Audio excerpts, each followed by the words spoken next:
We have a long-standing policy to prevent the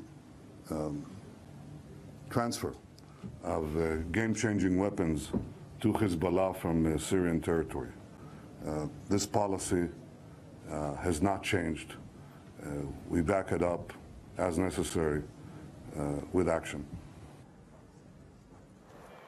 Well, for more on this, TRT World Defence Analyst Oubai Shahbandar joins me now. So do we have any more details of these Israeli incursions into Syria, Oubai? Well, Shuli, what we know is that at least 3 airstrikes by the Israeli Air Force targeted an elite and sensitive military base northeast of the capital, Damascus. The 155th Brigade base is one of the most sensitive sites of the Assad regime, and it is linked to ballistic missile transfer and storage activity, as well as to chemical weapons activity by the Assad regime. So this is clearly a highly prized and well-defended military base that's led by some of the most elite soldiers belonging to the Assad regime. There's also information that Iran may also have a presence in this base, to include potentially a Lebanese Hezbollah.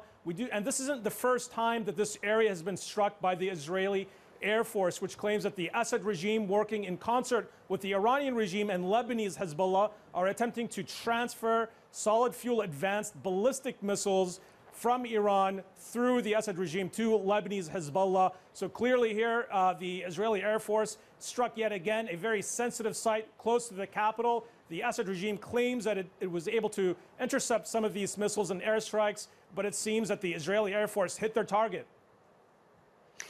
And as you say, not the first time the Israeli government has launched such attacks inside Syria. Its goal, again, it says, is to stop arms falling into the hands of its enemy, Hezbollah. Why is this such a sensitive issue?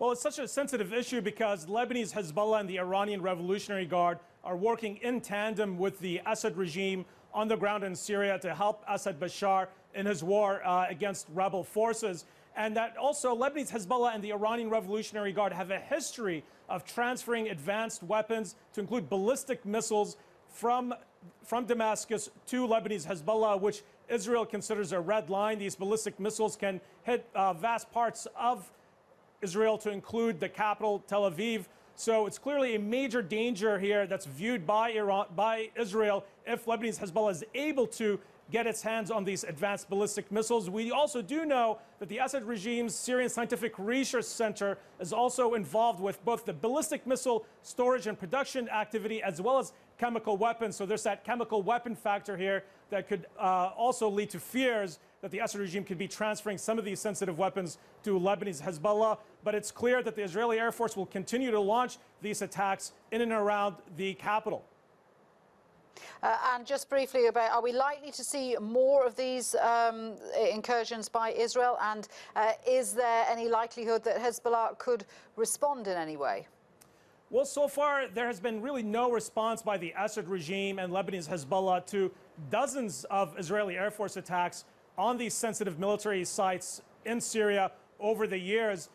This is the first Israeli Air Force strike this year against the Assad regime, and many analysts that we've spoken with do not expect it to be the last. So clearly here we're going to see some continued friction between the Israelis, the Iran, Lebanese Hezbollah, and the Assad regime, as these activities that are linked to Iranian ballistic missiles and chemical weapons continue in these sensitive military bases that are controlled by the Assad regime and Lebanese Hezbollah.